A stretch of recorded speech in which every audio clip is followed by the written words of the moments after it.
Hello friends, आज हम explain करने वाले हैं डिटेक्शन ऑफ डीरेंजी, जो कि एक चाइनीज मूवी है और इसकी आईएमडीबी रेटिंग है 4.9 आउट ऑफ 10। ये कहानी एक साम्राज्य की है जिसके अंदर एक छोटा सा राज्य यान राज्य होता है, जहां कहानी की शुरुआत में हम देखते हैं कि एक बरसात की रात में एक आदमी जिसका नाम डियाओ सानिए होता है, वो एक नदी के किनारे एक गीत गुनगुना रहा होता है और तभी हम देखते हैं कि वो पानी में छलांग लगा देता है और उसकी जान चली जाती है। इसी रात को एक आदमी एक मंदिर में जाता है जिसका नाम यादों का मंदिर होता है। वहाँ वह जो देखता है उसे देखकर उसे अपनी आंखों पर यकीन नहीं होता है। मंदिर की दीवार पर उड़ती अप्सरा का चित्र अपने आप प्रकट होने लगता है, जिसे देखकर वो आदमी डर जाता है। इसके बाद हमें ह्यूंग फेंग का दृश्य दिखाया जाता है, जो कि ऐसी जगह होती है जहाँ पर लड़कियों को डांस सिखाया जाता है, जो कि राजा के दरबार में परफॉर्म करती हैं। इन लड़कियों के पास कोई स्वतंत्रता नहीं होती है, इन्हें आजीवन ह्यूंग फेंग के लिए ही काम करना होता है। यहाँ पर ऐसे ही एक दिन जब युन पियो पियो नाम की एक लड़की अप्सरा नृत्य का अभ्यास कर रही होती है तो उसकी गिरकर मौत हो जाती है। इसके बाद हम डी रेंजी को देखते हैं, जो साम्राज्य के केंद्रीय न्यायालय का जांच अधिकारी होता है। यान और इसके जैसे कई और राज्य मिलकर एक साम्राज्य होते हैं और ये सभी राज्य उस बड़े साम्राज्य के अंदर होते हैं। तो अगर यहाँ पर कोई भी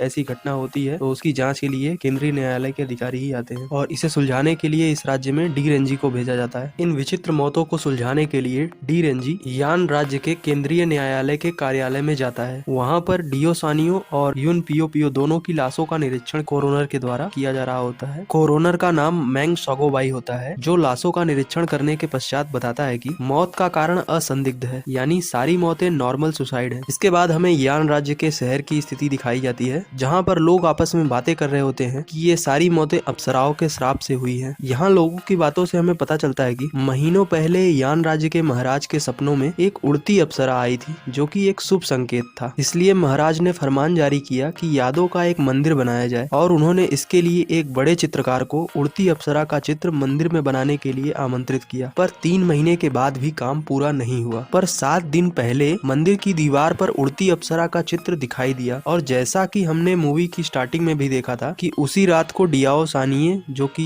ह्यूंग फेंग का मुख्य ट्रेनर था, यानी लड़कियों को डांस की ट्रेनिंग देता था, उसने तालाब में कूदकर जान दे दी। इसके बाद हम डी रेंजी को देखते हैं, जो अपने कार्यालय से सीधा उस तालाब पर जाता है जहाँ डियाओ सानिए ने कूदकर अपनी जान दे दी थी। इसके बाद डी रेंजी ह्यूंग फेंग में निरीक्षण के लिए जाता है, जहां लड़की की मौत हुई थी। ह्यूंग फेंग की जो हेड लेडी होती है उनका नाम कियांग यान होता है। यहाँ पर डी रेंजी की मुलाकात ली लोयू से होती है। ली लोयू डी को बताती है कि वो युन को नापसंद करती थी, क्योंकि युन से पहले वो यहाँ पर अप्सरा नृत्य के लिए फेमस थी। डी उसकी ईमानदारी की तारीफ करता है। ली कहती है कि कुछ चीजें इंसानों के हाथ में नहीं होती हैं और ईश्वर उन्हें कंट्रोल करता है, इसलिए उसे लगता है कि ये सब कुछ उड़ती अप्सराओं के श्राप के कारण ही हो रहा है, क्योंकि जो कोई भी उनका अपमान करेगा उसकी मौत हो जाएगी। ली से पूछताछ के बाद अब डी मंदिर में जाता है, जहाँ पर कोई उस पे हमला कर देता है। थोड़ी देर की लड़ाई के बाद जब दोनों शांत होते हैं तो हमें पता चलता है कि हमला करने वाली एक लड़की होती है जिसका नाम जी योहान होता है, जो कि यान राज्य के इंपीरियल गार्ड्स की सदस्य होती है, जिनका काम किंग की सेफ्टी करना होता है। जी योहान डी को बताती है कि 10 साल की एज से उसने मार्शल आर्ट सीखा और 16 साल की एज से वो इंपीरियल गार्ड्स में है। जी बताती है कि उसे लगा कि डी यहाँ पे चोरी कर रहा है, इसलिए उसने उस पर हमला किया था। डी उससे पूछता है कि शहर में लोग मर रहे हैं, इस बात से तुम्हें क्या फर्क पड़ता है, ये तो तुम्हारा काम नहीं है। जी योहान उससे कहती है कि ये मेरा काम तो नहीं है, लेकिन जिस तरीके से इसमें उड़ती अप्सराओं को जोड़ा जा रहा है उससे बादशाह की काफी बदनामी हो रही है। इस पर डी उससे कहता है कि लोगों का कहना है कि यान राज्य के महाराज उड़ती अप्सराओं के मंदिर के काबिल ही नहीं है, इसलिए उड़ती अप्सरा ने लोगों की जान लेना स्टार्ट कर दिया है। इस पर जी कहती है कि वही तो इसके काबिल है, क्योंकि उन्होंने अपनी इतनी बड़ी सेनाएं तैयार की हैं और ये सब केवल अफवाहें हैं। इसके बाद हम डी को देखते हैं, जो कि जी की नजरों से बचाते हुए एक पेंटिंग को निरीक्षण के लिए चोरी कर लेता है। इसके बाद हम मंदिर में उस आदमी को देखते हैं जिसे हमने बारिश की रात में उस मंदिर में देखा था। दरअसल इस आदमी का नाम हिजेबिन होता है, जो कि वही चित्रकार होता है जिसे मंदिर में चित्रों को बनाने का कार्य दिया गया था। हिजेबिन डी और जी से कहता है कि उसने यहाँ पर 3 महीने से कई बार चित्र बनाने की कोशिश की, परंतु वह चित्र बना नहीं पाया। सारे चित्र गायब हो जाते थे, परंतु उस बारिश की रात को उसने देखा कि अप्सरा का चित्र दीवार पर अपने आप दिखने लगा और अगले ही दिन उसे पता चला कि ह्यूंग फेंग के ट्रेनर डियाओ सानिए तालाब में कूदकर मर गए। वो कहता है कि इसलिए वो अगले दिन कियांग यान के पास गया था और उसने उनसे युन को प्रदर्शन करने से रोकने के लिए कहा, क्योंकि उस रात को उसने कुछ किरदारों को देखा था जिनके बारे में अप्सराओं ने कहा था कि जो भी उनका अपमान करेगा वो उसे मार देंगी, लेकिन कियांग यान उसे भगा देती है। वो कहता है इसके अलावा उसने किसी से कुछ भी नहीं कहा है। इसके बाद डी जी से कहता है कि अगर हम दोनों को ही इस केस को इन्वेस्टिगेट करना है तो क्यों ना साथ मिलकर करें, लेकिन जी कहती है कि तुम तो अभी नए नए आए हो, तुम्हें यहाँ यहाँ के बारे में कुछ पता भी नहीं है, तो मैं भला तुम्हारे साथ क्यों काम करूँ। तो डी उससे कहता है कि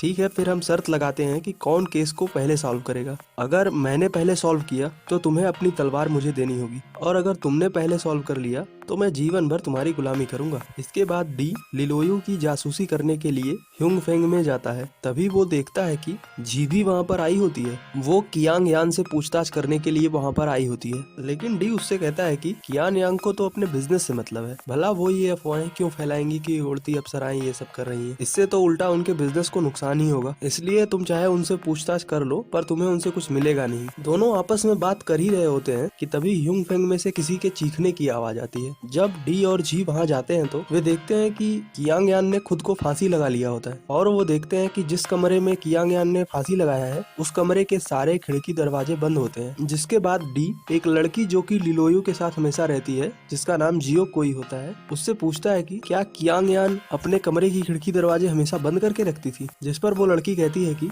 गर्मी का मौसम है, इसलिए कियांग यान तो हमेशा खिड़की दरवाजे खुली रखती थी। आश्चर्य की बात है उन्होंने भला आज ऐसा क्यों नहीं किया। डी सोच रहा होता है कि जो इंसान मरने वाला होगा भला वो इतना टाइम खिड़की दरवाजे बंद करने में वेस्ट क्यों करेगा। वो कहता है कि या तो उड़ती परियों के श्राप के कारण ये सब हो सकता है, या फिर किसी कातिल ने किया होगा। कातिल ने सोचा होगा कि अगर खिड़की दरवाजे बंद रहेंगे तो उस पर किसी का शक नहीं जाएगा, क्योंकि खिड़की दरवाजे बंद होने पर तो कोई कातिल मार नहीं सकता, ऐसा हम लोग सोचेंगे, ऐसा उसने सोचा होगा। अब अगर हम पहले ऑप्शन पे विचार करें और अप्सराओं के श्राप के कारण ही अगर ये सब हो रहा है, तो जब कियांग यान कभी भी खिड़की दरवाजे बंद नहीं करती थी तो भला आज वो क्यों बंद करेंगी, क्योंकि श्राप के लिए तो खिड़की दरवाजों का बंद होना आवश्यक है नहीं, और कियांग यान भी खिड़की दरवाजे बंद नहीं करती। यानी जरूर कातिल ने ही अधिक समझदारी दिखाते हुए खिड़की दरवाजों को जानबूझकर बंद कर दिया। यहाँ पर हम देखते हैं कि डी को पूरा शक किसी कातिल पर हो जाता है कि किसी कातिल ने ही ये सारी हत्याएं की हैं। यहाँ पर डी ली से अपनी पूछताछ भी करता है और वो उससे पूछता है कि क्या वो हिजेबिन जो कि चित्रकार है उसे जानती है, लेकिन ली उसे मना कर देती है। वो कहती है कि उसे किसी हिजेबिन के बारे में कुछ भी नहीं पता है। तभी वहाँ पर कोरोनर आता है जो कि कियांग यान के लाश का निरीक्षण करता है, जिसके बाद वो बताता है कि मौत का कारण असंदिग्ध है, जैसा उसने पहले के 2 लाशों में बताया था।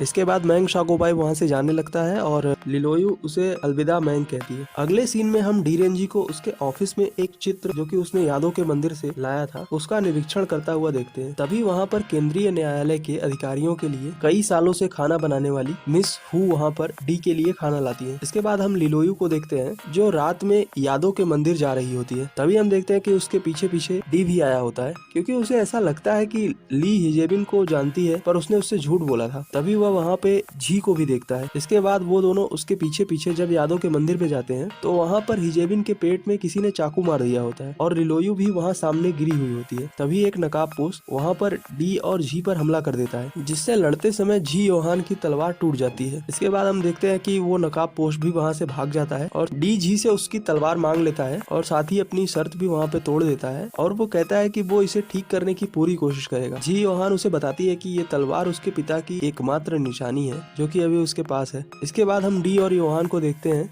जो कि ली को बंदी बना लिए होते हैं। वो दोनों उससे पूछताछ करते हैं। डी उससे कहता है कि तुम हिजेबिन को जानती थी पर तुमने मुझे बताया नहीं, जिस पर ली कहती है कि उसे हिजेबिन के बारे में पता था, लेकिन हिजेबिन उसे परेशान करता था जिससे वो उसे भूलना चाहती थी, इसलिए उसके बारे में ज्यादा बातें नहीं करना चाहती थी। तो डी उससे पूछता है कि अगर वो तुम्हें परेशान करता था तो फिर तुम उससे मिलने यहाँ पर क्यों आई, जिस पर ली डी से कहती है कि हिजेबिन ने मुझसे कहा था कि वो कियांग यान की मौत के बारे में जानता है कि उनकी मौत कैसे हुई थी और वो मुझे भी इसके बारे में बता सकता है, इसलिए मैं उससे मिलने यहाँ पर आई थी और उसने मुझसे कहा कि मुझे अप्सरा वाला नृत्य नहीं करना चाहिए। इतना कहने के बाद हिजेबिन ने चाकू उठाया और खुद को ही मार लिया। ऐसा लग रहा था कि वो पागल हो गया है, जिस पर जी कहती है कि तुम हमें पागल समझती हो, तुमने ही उसे मारा है। लेकिन डी जी को समझाता है और कहता है कि हमें सबूतों की आवश्यकता है, बिना सबूत के हम ऐसे ही किसी को दोषी नहीं ठहरा सकते। डी ली से पूछता है कि जो भी अप्सराओं वाला नृत्य करता है उनकी मौत हो रही है, तो फिर तुम्हें डर नहीं लगता, तुम क्यों अभी तक अप्सरा का नृत्य करना चाहती हो, ये सब जानने के बावजूद भी कि इससे तुम्हारी मौत हो सकती है। तो लिलोयू उससे कहती है कि वो नृत्य करेगी और उसे मृत्यु का डर नहीं है, क्योंकि जितने भी लोग मरे हैं वो सब गलत इंसान थे और उड़ती परियां उसे कुछ नहीं करेंगी क्योंकि वो एक अच्छी इंसान है। वो कहती है कि जैसे हिजेबिन उसे परेशान किया करता था, अगर हम यून की बात करें तो उसने उसकी जगह ली थी जबकि वो ज्यादा काबिल नहीं थी, और डियोसानियो उसने तो जानबूझ करके यून पियो पियो को उसकी जगह पर लाया था क्योंकि यून उसकी नाजायज बेटी थी, जिसके बारे में सभी लोग जानते हैं। और कियांग यान एक लालची महिला थी। जब उन्हें पता चला कि मैं ह्युंग फेंग से बाहर जाना चाहती हूँ तो उन्हें ऐसा लगा कि उन्हें मुझे रिप्लेस कर देना चाहिए और इसलिए उन्होंने मेरी जगह पे यून को मौका दिया, ये जानते हुए भी कि मैंने 1 साल तक अप्सरा नृत्य के लिए अभ्यास किया था। कियान यांग ने चाहा कि मेरी जगह पर यून लोकप्रिय हो जाए ताकि उनका बिजनेस चलता रहे और उन्होंने मुझे मौका नहीं दिया। डी ली से नकाब पोस्ट के बारे में पूछता है कि क्या वो उस नकाब पोस्ट को जानती है, तो ली मना कर देती है और वो कहती है कि वो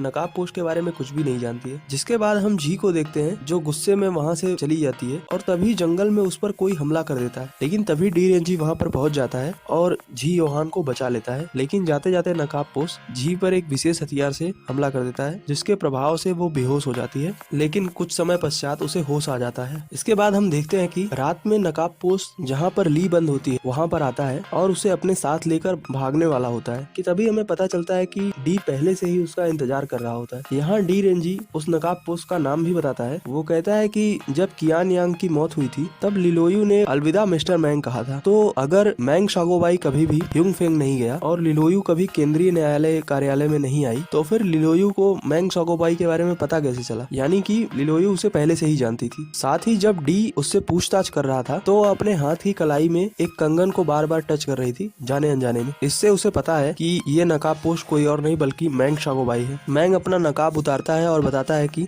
ली के पास जो कंगन है वो उसने ही उसे दिया था और वो दोनों एक दूसरे से प्रेम करते हैं। और वो यहाँ पर डी से ये भी बताता है कि जो भी चारों लोग मरे हैं उन सब से ली को प्रॉब्लम थी, लेकिन इसके लिए किसी को भी मारना जरूरी नहीं था, बल्कि हम लोग तो बस इतना चाहते थे कि कियान यांग को पैसे दे करके मैं और ली यहाँ से चले जाएंगे। मैंग शागोबाई कहता है कि उन चारों में से उसने किसी को भी नहीं मारा है। और इसके बाद जब डी उससे पूछता है कि क्या मिस जी पर जंगल में तुमने हमला किया था, तो मैंग शागोबाई मना कर देता है। वो कहता है कि जंगल में वो नहीं था। इसके बाद डी मैंग शागोबाई और ली लोयू दोनों को कैद खाने में बंद कर देता है और उनसे कहता है कि अगर तुम दोनों निर्दोष हो तो मेरा इंतजार करना, मैं जरूर इन्वेस्टिगेशन करूंगा और तुम दोनों को खुद ही बाइज्जत बरी करवाऊंगा। इसके बाद डी और जी दोनों केंद्रीय न्यायालय के कार्यालय में जाते हैं ताकि वो फिर से लाशों का निरीक्षण कर सके, क्योंकि अब मैंग शागोबाई भी एक सस्पेक्ट होता है, इसलिए वो दोनों फिर से लाशों का निरीक्षण करना चाहते हैं, क्योंकि हो सकता है मैंग शागोबाई ने जानबूझकर कुछ गलत बताया हो। डी सोच रहा होता है कि ये जो भी हत्याएं हुई हैं वो सब उसी व्यक्ति ने की है जिसने की जी पर जंगल में हमला किया था।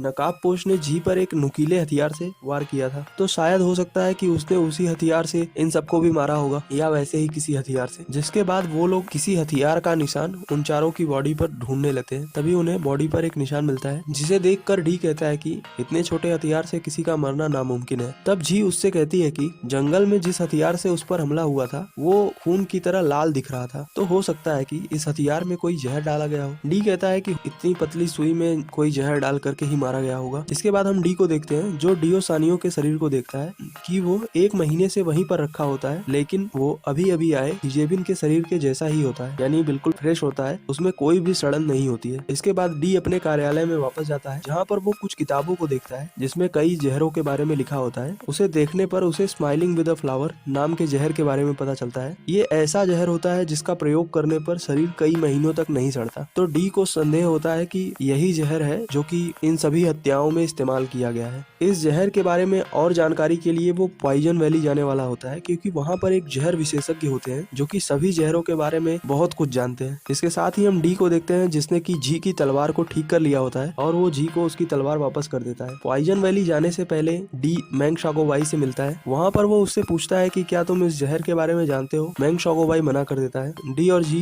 जेल से बाहर आते हैं, लेकिन तभी जेल में आग लग जाती है। डी और अन्य सैनिक मिल करके सभी लोगों को बचा लेते हैं, लेकिन डी की कोशिशों के बावजूद भी मैंग शागोबाई बच नहीं पाता है और उसकी जली हुई लाश मिलती है, जिसे देखकर लिलोयू बहुत दुखी होती है। इसके बाद डी, जी और ली तीनों मिल करके मैंग शागोबाई की लाश को दफन करते हैं। यहाँ पर डी को थोड़ा पछतावा होने लगता है कि उसने मैंग शागोबाई की बात नहीं मानी कि वो निर्दोष था और उसकी जान चली गई, इसलिए वो ली को जाने देता है और जी के साथ पॉइजन वैली चला जाता है। पॉइजन वैली खतरनाक सांपों से घिरी हुई एक जगह होती है। जब डी वहाँ पर पहुँचता है तो एक सांप उसे डस लेता है, लेकिन उन सांपों को मारते हुए डी और जी पॉइजन वैली के अंदर चले जाते हैं। लेकिन वहाँ पर जहर विशेषज्ञ की किसी ने हत्या कर दी होती है और तभी वहाँ पर उनके शिष्य आ जाते हैं जो डी और जी को ही दोषी समझते हैं और वे उन पर हमला करने लगते हैं। डी और जी खुद को बचाते हुए किसी तरह से जहर कोष के अंदर जाते हैं, जहाँ पर कई तरह के जहर और उनके बारे में जानकारियाँ तथा उनके काट रखे होते हैं। यहाँ पर हम डी को देखते हैं जो सांप के काटने के कारण धीरे धीरे मूर्छित हो रहा होता है। तभी जी वहाँ पर उसका काट ढूंढती है और उसे पिला देती है, जिससे थोड़ी देर बाद डी को होश आ जाता है। डी के होश में आने के बाद जी उसे smiling with the flower flower से रिलेटेड एक बुक देती है। उस बुक में स्माइलिंग विद द फ्लावर का ओरिजिन बताया गया होता है कि गोंग सोंग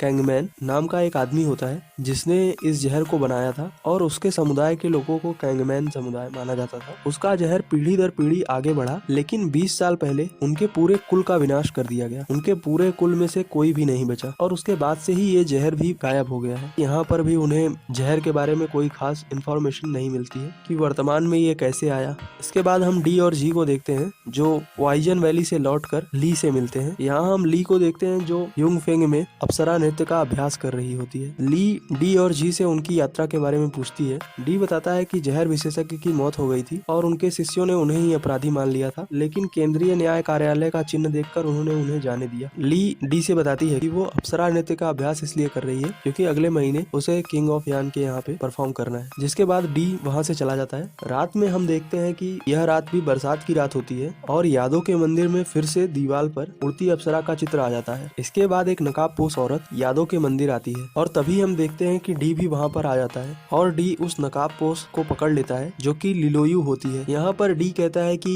दीवार पर अप्सराओं का चित्र आना कोई बड़ी बात नहीं थी क्योंकि दीवार पर चित्र पहले से ही होता था और उसके ऊपर शहद का लेयर चढ़ा दिया जाता था। जब उन पेंटिंग्स की जरूरत होती थी तो उन पर चींटियां छोड़ दी जाती थी जिनके शहद खाने के बाद पेंटिंग बाहर आ जाती थी। शहद में जहर होता था इसलिए चींटियां मर जाती थी। ली एक्सेप्ट करती है कि ये सब वही कर रही थी और ली यहाँ पर इसलिए आई होती है कि उसे आज तो पेंटिंग बाहर नहीं निकालनी थी। फिर आज पेंटिंग बाहर कैसे आई? डी उससे कहता है कि उसने ऐसा किया था ताकि वो ली को पकड़ सके। ली डी को बताती है कि कैंगमैन पर जो हमला हुआ था उसमें उसके माँ बाप और बाकी सारे परिवार वाले मारे गए थे और वहीं से उसके पास ये स्माइलिंग विद द फ्लावर वाला जहर था और जिन चारों को उसने मारा है उन सब ने उसे परेशान किया। ली बताती है कि हिजेबिन को तो मारना नहीं था, हिजेबिन उसके साथ ही मिला हुआ था, लेकिन वो मुझसे प्यार करने लगा इसलिए मजबूरी में मुझे उसे भी मारना पड़ा। वो बताती है कि उसने ही जेल में आग लगाई थी ताकि डी को उस पर भरोसा हो जाए, लेकिन बदकिस्मती से सागो भाई भी मारा गया। डी उससे कहता है कि अगर आज सागो भाई जिंदा होता तो उसे बहुत तकलीफ होती कि उसने